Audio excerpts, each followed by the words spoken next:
Вот прошел целый год, как ты прожила в Египте. Вот поделись с друзьями, с подписчиками своими ощущениями, своими эмоциями. Ну вот давай начнем с хорошего. Что тебя тут вдохновило и очень понравилось?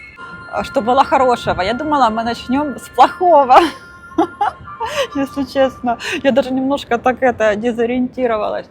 Что у меня здесь было хорошего? Ну, знаете, мой выбор именно этой страны и приезд в Египет был осознанным. Осознанным я, в принципе, когда принимаю решения, у меня нет спонтанных решений, я их взвешиваю обязательно. Даже когда я стриглась на лысо, у меня была такая история, я себе дала время, когда желание появилось, я себе дала время, чтобы это все переосмыслить, разложить по полочкам с разных точек зрения, собрать всю информацию, прочувствовать себя, и только потом приняла решение. И когда я ехала в Египет, я понимала, что я еду сюда за некой новой широтой своей, что ли. То есть я уезжала с Риги, хотя у меня в Риге было уже как раз на тот момент времени все налажено. У меня были живые встречи там, по деятельности. Плюс я привыкла к этому городу. Мне нравились многие разные места. У меня были очень классные отношения. Но я понимала, что мне нужно уезжать, потому что я не могла жить в Риге. На меня очень сильно давило. Ну, знаете, вот у меня было ощущение, что меня отключают от связи со своим высшим я. Ну, потом я общалась с разными специалистами, действительно там такая тема есть, поэтому я не люблю Европу. Особенно вот эту такую более северную, западную, где совсем нет солнца. И поэтому я поняла, что я здесь, там долго не смогу больше находиться. И, в принципе, весь 24-й год я понимала, что мне нужно будет переезжать. И поэтому мой внутренний поиск, он был открыт на то, чтобы почувствовать, куда мне нужно ехать. Поэтому где-то я выбирала этот путь сердцем, потому что помимо психологии я еще и энергетикой занимаюсь. И для меня это было таким как открытием того, что вот в Египте раскроется мой какой-то новый путь и будет прикольно, что-то будет интересно. Но при всем при этом я понимала, что мне будет сложно. Это я тоже осознавала, потому что адаптация, новая страна. То есть я не была в розовых очках, что я приеду и такой сразу вау, все супер. Нет. Что мне хорошего было в Египте? Что хорошего? Ну вот я с Викой познакомилась. Я бы сказала, что то хорошее, что есть у меня, это я создала. Безусловно, мне нравится, конечно, солнце, море, пустыню я очень люблю. Вот эта вся именно живая атмосфера. Сказать, что я люблю Хургаду, нет, я Хургаду не люблю. Я даже когда сюда переезжала, у меня была такая надежда, что в Хургаде я поживу временно и перееду в Ильгун. Ильгуна мне очень нравится. Но в итоге я сейчас живу в Сахле. Все то хорошее, что у меня случилось, это просто мои усилия, это мои осознанные выборы. И, в принципе, сейчас я живу так, как мне нравится, и я удовлетворена. Вот так вот. Хорошо, а что действительно для тебя сложным оказалось? Что для меня было сложно? Ну, во-первых, мне, если честно, было сложно даже купить билет сюда. То есть меня реально несколько дней прям трясло. То есть потому что это кардинальные перемены. Полностью оставить налаженную жизнь, которая у меня уже была в Риге, и ее кардинально изменить. Я прилетела. У меня, конечно, шок был. У меня было 4 чемодана, и меня там досматривать, самый большой чемодан начали досматривать. Меня очень сильно расстроило, что у меня вынули все краски. Я думала, что я приеду в Египет и буду рисовать.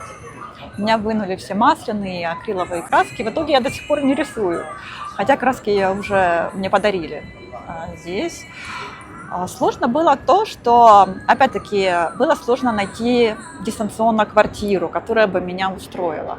И поэтому я выбрала, в интернете, да, в Фейсбуке нашла, меня подкупило то, что это украинка сдает. И я подумала, что, если своя, то нормально себя поведет по отношению ко мне.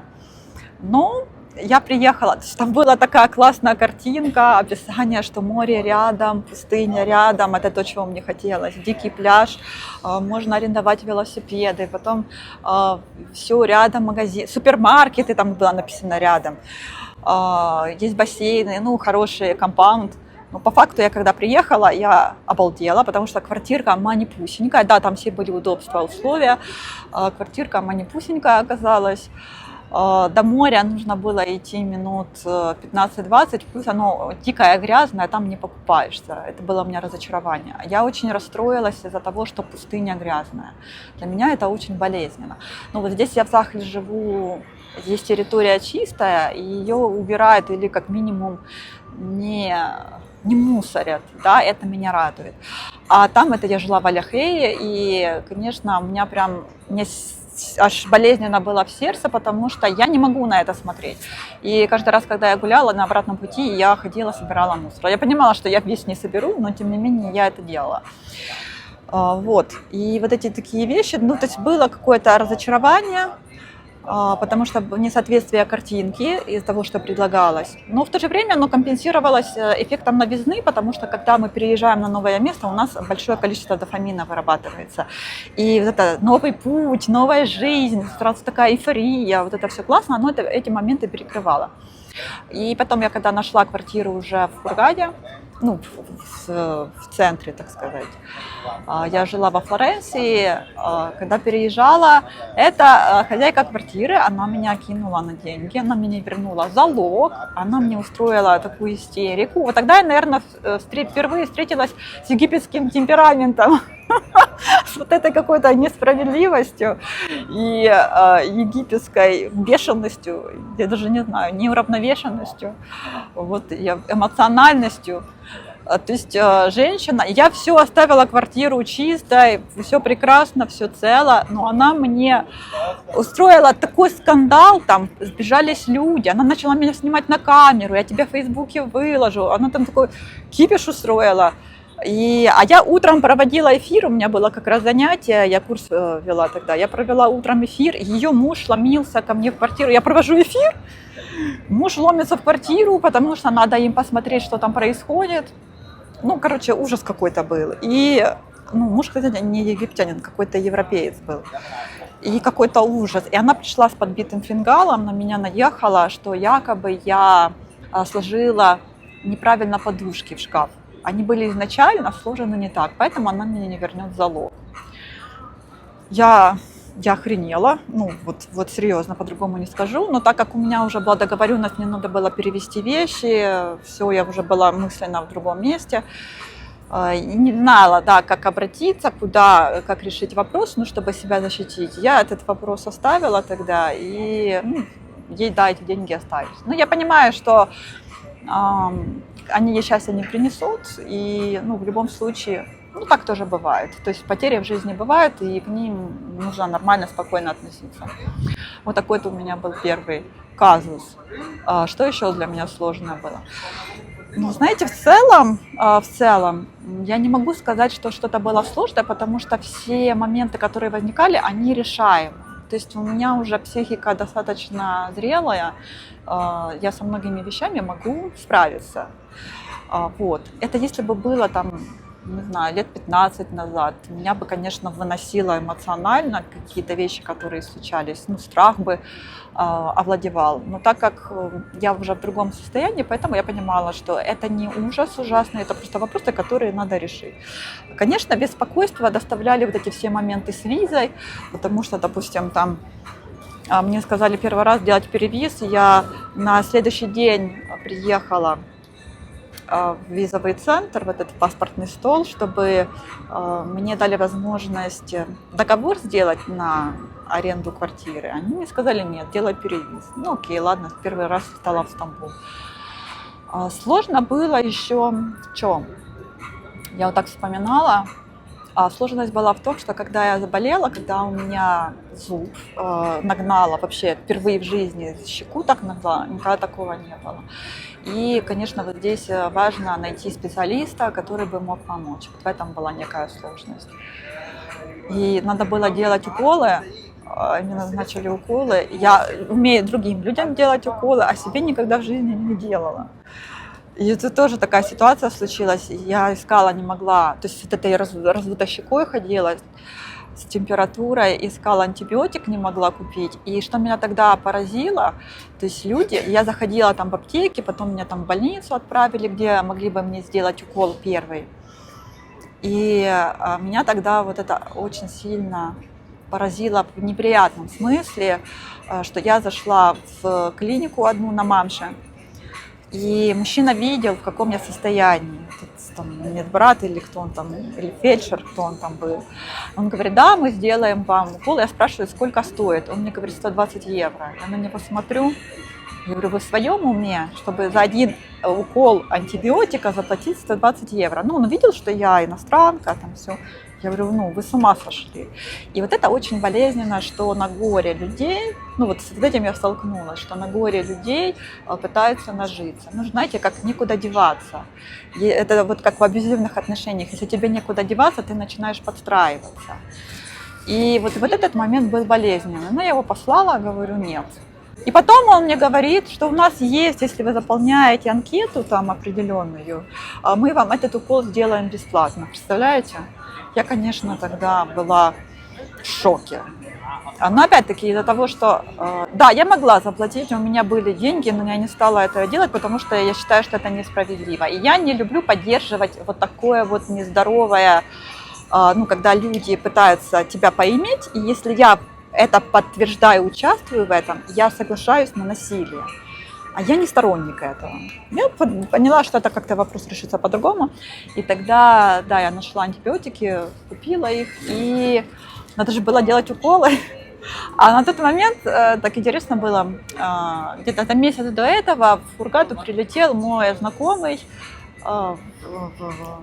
с Харькова. Мы с ним в Харькове пересекались. И вот он попросил меня о помощи, я ему там помогла там, с некоторыми вещами. Вот. Но он стал меня очень сильно кадрить, ну прям пикапить стал. А я такого терпеть не могу. То есть я бы с ним как с другом пообщалась, мне было бы интересно. У нас были там общие интересы. Вот. А вот когда он начал меня пикапить, я говорю, ну знаешь, давай остановимся на этом, и я прекратила с ним общение. Но здесь нужно было делать уколы, и пришлось у него спросить. А он просто жил в моем компаунде. И я у него спросила, ты умеешь делать укол? Он говорит, да. Ну и так жизнь сложилась, что получилось, что он увидел мою попу. Он мне поделал несколько уколов, а потом он улетел в другую страну, как раз уже уезжал. Ну а следующее я делала сама себе. Вот это, наверное, был такой самый сложный момент. То, что касается вот этой некой беспомощности, связанной со здоровьем, если у тебя нет там специалистов, вот ты еще не знаешь, как вот с этим быть. А со всем остальным, в принципе, можно справиться. Да, еще был неприятный момент с поиском квартиры. Вот это, когда это уже, получается, 4-я квартира, в которой я сейчас живу. Ну, там, я думаю, частично вы в курсе. Тоже была история, что меня египтянин, агент, он кинул. Плюс там получилось, тоже я сделала предоплату, мне деньги не вернули. Ну, окей, ладно, ну так бывает в жизни. Ну, зато сейчас я живу в месте, которое мне очень нравится. И я чувствую себя там комфортно. Екатерина, а какие кризисы ты тут прошла? Ну, в принципе, кризисом является вообще сама адаптация и переезд в новую страну. То есть, ну, мало того, что это новая страна, плюс здесь еще и другая культура. И, безусловно, кризис, он есть сам по себе фоном, да, то есть адаптация, она проходит, некоторые проходят за год, некоторые проходят до 3 лет. Это нормальные сроки для того, чтобы полностью адаптироваться к тому месту, в которое вы переезжаете. Потому что мы все равно сталкиваемся не со своей культурой. Вот в чем у меня была сложность, я сейчас с вами поделюсь.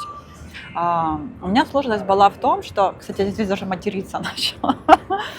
У меня сложность была в том, что я не могла принять менталитет местного населения. То есть мне хотелось, чтобы они вели себя по-другому. Я их не принимала такие, какие они есть. И в это создавало у меня внутренний конфликт, возмущение, ну как это так, ну почему они так себя ведут. Но ровно, и ну, вот эти были законы с таксистами. Там, я думаю, у каждого человека, который здесь живет, может написать целую книжечку историй про таксистов. Да? Ну и у меня, естественно, тоже есть такая тема. И в этом была сложность, ну вот это какой-то кризис я проживала, что мне нужно было принять эту страну с ее ментальностью, потому что, ну, фактически я приехала, опять-таки, со своими ценностями, со своим мировоззрением, знаете, как пришла в чужой дом со своим уставом, но это ведь не так. То есть я могу со своим уставом жить в своей комнате в этом доме и там обустраивать так, как я хочу, так как мне комфортно и удобно. Но в целом в общем доме, где я нахожусь, я все равно должна учитывать правила хозяев. Поэтому, когда я приняла тот факт, что египтяне, они вот такие, какие они есть, и не надо от них ожидать, что они будут другие, там где-то более сердечные, что ли, по-настоящему, чтобы было меньше лицемерия, там, лжи и каких-то таких вещей. Когда я их приняла такими, какие они есть, у меня ушел внутренний конфликт. И мне стало более кайфово здесь находиться и жить. Вот правда. Я даже перестала ругаться с таксистами. Это так удивительно, это классно, потому что, вот как я своим клиентам иногда объясняю, вот смотрите, есть крокодил, у него двухкамерное сердце, он хладнокровный. И не надо от него ожидать, что он станет собакой теплокровной с четырехкамерным сердцем. Мы можем цеплять меха на крокодила собачьи, чтобы он выглядел как собака, но внутри будет все равно крокодилом. А крокодил – это опасность. То есть нужно понимать, что если ты находишься рядом с крокодилом, и он голодный, он тебя может сожрать, может откусить тебе руку, там, ногу, я не знаю, голову, все что угодно, или полностью, да. Но если мы понимаем, что это крокодил, и не надо из него делать собаку, потому что нам так хочется, чтобы нас окружали собаки, нам так спокойнее и безопаснее, то мир становится лучше внутри, да, восприятие становится лучше, безопасность появляется внутренняя, потому что если я вижу, что это крокодил, он живет по своим законам. И я просто знаю, мне не надо к нему близко подходить. Либо взаимодействовать с ним, когда он не голоден. Тогда ничего не случится. Ну, вот так вот. В этом была сложность. Плюс есть еще такая тема, которая, когда Вика мне вопросы примерные накидала, я думала еще о чем, у меня какая сложность есть. Для меня стало такой, сложной вещью то, что я очень люблю плавать голой в море. И вообще, в принципе, не только в море, я даже когда в Харькове была, в озере плавала, я выплывала на середину, снимала купальник, наматывала на руку и плавала голо. Мне нравится. То есть людям не видно, а мне кайфово.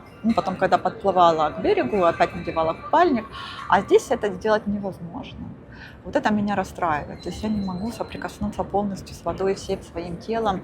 И от этого идет вот эта стихия, такая очень мощная наполненность. Здесь вот это меня расстраивает. Плюс здесь нельзя плавать вечером. Это тоже пришлось как-то с этим смириться. Потому что я люблю ночные купания. То есть это не обязательно про какие-то там, кто-то там что-то нарисует, какие-то извращения или еще что-то. Вот просто мне так нравится коммуницировать, соприкасаться со стихиями. Я это люблю. Но здесь это невозможно, к сожалению. Это опасно для жизни. Плюс меня напрягает тот факт, что есть акулы. Вот реально. И я очень злюсь на египтян, когда, допустим, я плаваю на яхте, и они там некоторые начинают шутить. Я плаваю там, чтобы понырять, и прям как раз где глубина, вот эта ширина, вот это все кайфануть. И некоторые начинают там шутить над иностранцами, там типа акула, акула. Я, естественно, напрягаюсь, и уже ты не можешь расслабиться. Вот это меня бесит просто. И в какие-то моменты я плаваю, я могу расслабиться, в какие-то моменты я могу быть напряжена, и это мне не нравится. Такая данность. Не знаю, возможно, как-то со временем это изменится. Вот так вот. Вот мы с Викой, нам девочка сказала, мы плавали, я уже на тот момент расслабилась, что акул не будет на моем пляже. И тут нам девочка про какую-то рыбу начала рассказывать. Рыба-лев, что она опасна, что она ядовитая и так далее. Ёлки-палки. Лучше бы она не говорила. Екатерина, были ли у тебя тут свидания с египетскими мачо? Ну, во-первых, когда я сюда переехала, я вообще сторонник того, что если отношения завершаются какие-либо, нужно время для того, чтобы прожить разрыв. Это естественно, это нормально. Я не люблю перескакивать там с одних отношений в другие. Нужно дать возможность отгоревать, это все себе нормально прожить, чтобы этот опыт максимально упаковался внутри, не убегать там, если это больно, не убегать от классных моментов, потому что они тоже бывают ярко поднимаются, и тогда люди могут на этом фоне начинать делать глупости, там, типа пытаться активировать то, что уже завершено. И поэтому я не стремилась ходить на свидания первое время, плюс я была занята своей деятельностью, мне нужно было опять-таки практически с нуля начинать многие вещи, и я была сфокусирована, сосредоточена на этом.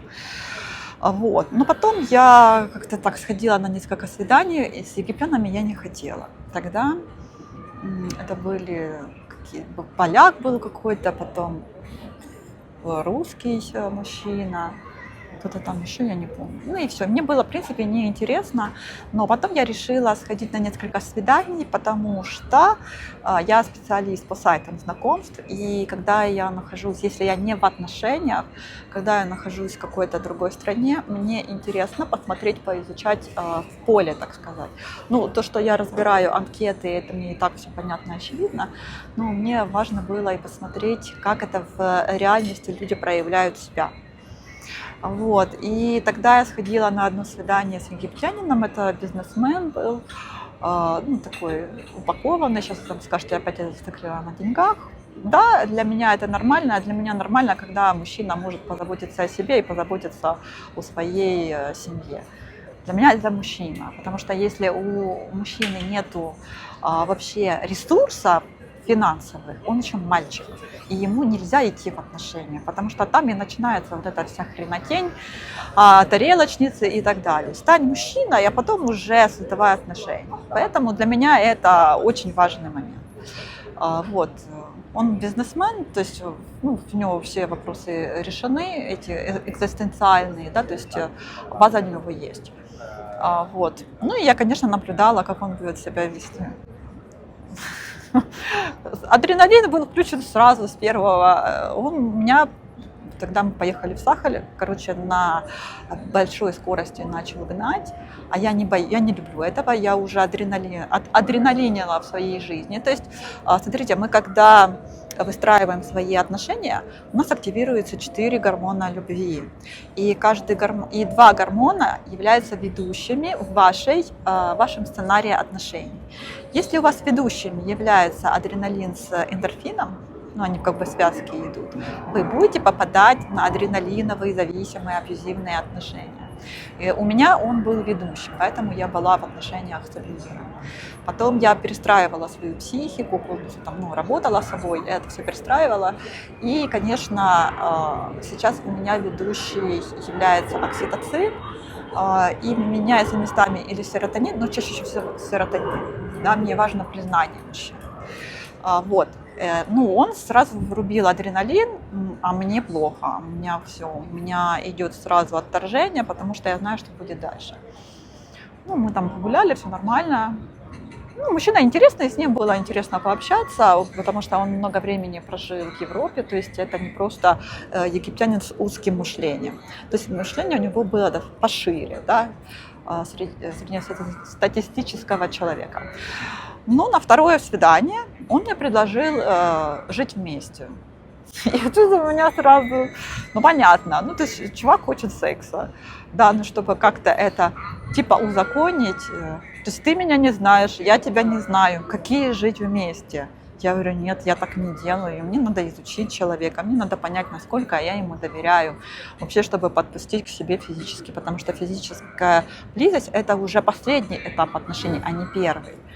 Когда есть доверие, есть пространство безопасности, когда есть эмоционально, я могу быть спокойна и быть любой, тогда уже физически я перехожу на физический уровень. Я ему сказала, нет, мне такое не подходит. Он попытался поманипулировать, сделать ближе дальше, но мне такое вообще невкусно уже давно, и мы попрощались. Вот. А потом я не ходила на свидание, ну, опять-таки, мне было неинтересно. Но когда я переехала в Азуру, я жила в Азуре в Сахре-Кушише, так, уже прошло, в принципе, время, я тогда прожила уже практически все свои процессы, и я понимала, что я не буду какую-то боль, горевания переносить в отношения, если новые какие-то начнут завязываться. И тогда я решила, что я похожу на свидание. Вот. И тогда я начала ходить на свидание. В основном я встречалась с иностранцами, и вот один египтянин был. Мы встретились, нормально, с виду нормально, адекватный, все хорошо, мы с ним общались, у нас было несколько свиданий, он ухаживал, красиво ухаживал, в принципе, слышал меня, делал мне подарки и делал то, что мне нужно, а не то, что он сам придумал. Вот это для меня важно было. Но мне подруга одна говорила, она говорит: Катя, не связывайся с египтянами. А потом она посмотрела, как он со мной взаимодействует, и говорит: может быть, есть нормальные. Я говорю: посмотрим, есть или нет. И вот у нас было 4 свидания, а потом он уехал в командировку.